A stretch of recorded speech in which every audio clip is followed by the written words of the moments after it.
Now, unfortunately, the letter that I was hoping to be able to find, I haven't been able to find it, and I really need to get on. It's getting pretty late here.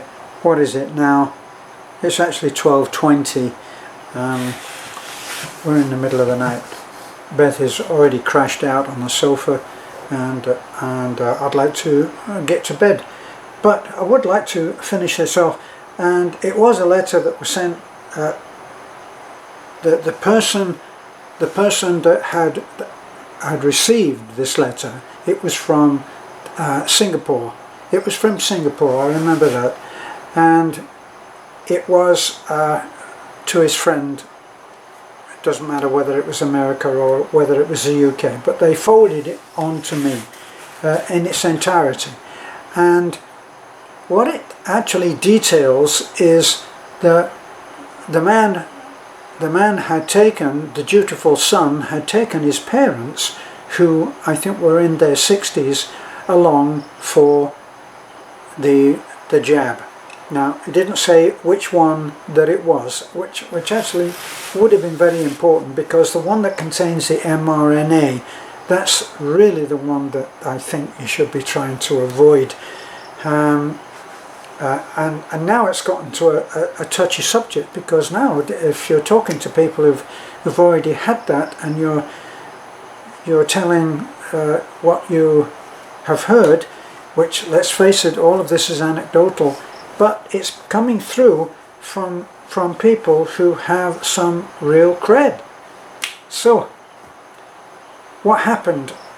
Well, both of the parents in their early 60s, and were in actually good health, both strong on exercise. Well, the next day after the father had the jab, he went out for a good walk, and in exercising, when he got back, and I'm either thinking that he did his exercise routine at home or he'd been for a walk, but that was what they used to exercise, by walking. He exercised, that's the bottom line. He exercised and pushed himself as he normally did in good health, and he fell unconscious. And he was unconscious for about half an hour. Well, when he came to, they obviously took care of him. Better rest up, Pops, you know, and they took him to the doctors as quickly as possible. Well, the doctor, when informed that he'd had the vaccination, said, well, the particular vaccination that you have had does not recommend any strenuous exercise after you've had it. And this was for 2 weeks. So for 2 weeks, complete disrupting of the life. Now, what we need to be aware of, this is an entirely personal decision that everybody has to make, and I'm not trying to tell anybody what their decision should be, but what I would suggest is that you find out as much as you possibly can, both good and bad, depending on your viewpoint, that you need to know in order to let someone pump a load of stuff into your arm which may or may not be harmful to you. So this is all information that's coming out about new things that can affect us. Someone sent me a clip of a video that was made by a Canadian who was taking a flight. He went out to the international airport, and they told him that he would have to take the test. Now, that's the one with the swab pushed up into your nose, and it looks about this long to me, and about half of it or more goes right up into your nose. Now, for some of us that won't be a big problem, because the brain won't get in the way, is how it seems to me. But he refused he refused to take the test, and he said, and you have no constitutional power to make me take it. And he was able to quote the law and the Constitution. So, and he, in a loud voice, he informed the people around him, that, hey, if you are Canadian, you are not required by law to take the test. He was pulled out of the line, and then the video ran out. So I never learned what happened about that. But he was quietly treated. When I say treated, he was quietly handled. You know, they pulled him out of the line, and he didn't have to wait 2 hours to get a test, which is what the wait was currently when he was there. So what's going to happen is that I had another letter from someone who went to his mom's funeral, and the funeral director came up to him and very politely said, if you wouldn't mind, sir, putting a mask on. And my subscriber friend said, how does F off sound? Funeral director said, that's fine, sir, thank you, and he walked away. And my subscriber friend did not offer any legal reason. He didn't say, I'm medically not required to wear a mask because it affects my breathing, and I'm this age and I'm that age, and I can't be made to wear a mask. So he didn't do any of that. He just said, no, I'm not doing it. Now what I find here out in, things are changing fast in Bohol. You must be aware of that. And in our little tin pot town of Taliban, things are changing drastically as well. We have a set of traffic lights here now, so don't laugh, okay? Today we went into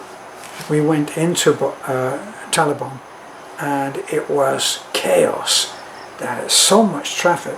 There are literally thousands of motorcycles and hundreds of tricycles. So the tricycles obviously are legal. They have to be registered, they have a number and all of that, so they're registered, and they are tricycle taxis, and they do an incredible service. You know, literally it's so cheap that I came out of, because of the parking restrictions, for instance, I came out of Vidasto. I left Beth in Vidasto because we needed to make a withdrawal at the bank, which is another story. And if I'd wanted, I didn't do this, but Beth would have. It was raining. So it's so easy to just put your hand up like this and a tricycle will stop. And for 10 pesos, he will take you the 300 or 400 yards down the road to the bank.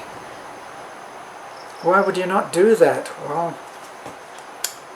some of us are trying not to get too spoiled. But anyway, once we went into the bank, and this is another, just as a little aside before I sign off, I'd already found that the first time that I went, this was the second time that I'd been down to the bank, and they require you to wear a mask, and they want one of those full plastic visor things, and you don't get into the bank if you don't have it. So here's the silliness of it, is that I put the visor on, and then I put it, so rather than in front of my face, I put it up like this. And I'm not being the iconic figure of changing everybody's behavior, because most of the people in there also do that too, and nobody says anything. So once you've put the thing on, nobody's going to start enforcing it. But then The reason that I had to go there twice was because it was offline. This is something that does affect people every so often. Now, this is the last day of banking, which was to end at 1 o'clock rather than at 3 or 4, and here we are. I couldn't make a withdrawal, and I needed to make a withdrawal because I had people depending on me. We've got those guys working on the house, they need to be paid. People need to be paid, like chainsaw crew, that they need to be paid, and you know, you can't give them a check. So I had to go in and I had to say the second time, look, I need to make that withdrawal. So in the end, it turns out, at first they had said, no, we can't do it because we're offline. Well, you must be able to do something. Anyway, the second time, there was someone else there who was a more senior person behind the counter, and said, do you have your bank book? Well, yes, of course we have our bank book. And what they did was they did the withdrawal for me. I was able to get the money that I needed, and they kept, for what reason, why it would make any difference, they kept my bank book, and so that will be held until Monday or Tuesday, whenever they come back and start work again. So that's all I have to say on this now. Thanks for listening. Sorry that I didn't have all of the information to be able to read to you from my phone. Like I say, sometimes I'll have the notification, but it doesn't have the reference, so I'm looking at a bunch of names, and currently I have somewhere between 18 and 19,000 emails in my inbox, so it gives you an idea what my messages are like. They're a complete mess. So thanks for looking in. Enjoy the holy days that are coming up. Bye for now.